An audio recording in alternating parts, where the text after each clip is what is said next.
So आम्ही पहिलं की PNG कनेक्शन चालू आसा, सो तांचे जे कोण कॉन्ट्रॅक्ट घेतला की तांच्यांनी ही PNG लाइन घालपाचे ते आमच्या वांगडा आसा। तो किस तरह से ये कनेक्शन होता है और पणजी में और कहाँ-कहाँ पे है आपके अभी ये कनेक्शन? पंजी में तालेगांव हो गया अपना ओल्ड गोवा तक। हाँ। ये परवरी वाला सेक्शन छोड़ के बाकी सब में गैस चालू है। हाँ। और ज्यादातर भी कॉमर्शियल डोमेस्टिक दोनों को दे रहे हैं। और फिलहाल अभी रजिस्ट्रेशन इसका फ्री है। रजिस्ट्रेशन फ्री फ्री है। है। यूजुअली कितना लगता है रजिस्ट्रेशन का? इसका 500 रुपए 500 रुपये अभी फ्री है। वो फ्री है। और बाद में अभी पणजी में डोमेस्टिक और कॉमर्शियल दोनों चालू है लोगों को देना? हाँ, दोनों चालू है, कंटिन्यू काम चल ही रहा है। हाँ। इसमें दिया अभी सहयोग होटल, शेरे पंजाब को, बिरयानी को। हाँ।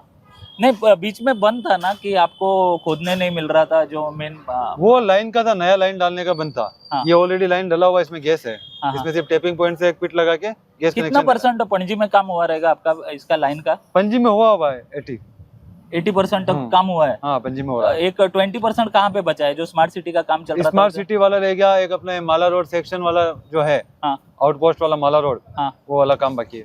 वो पूरा कनेक्टेड है, दोनापाल वगैरह वो साइड में दोनापाल कनेक्ट है, वो सब कनेक्ट है। लोग ले रहे हैं अभी? बिल्कुल ले रहे हैं।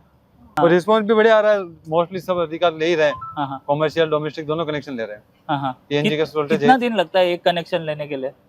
सेम डे, उसी same day registration, same day BP number generate होकर उसी दिन कनेक्शन हो जाएगा आपका।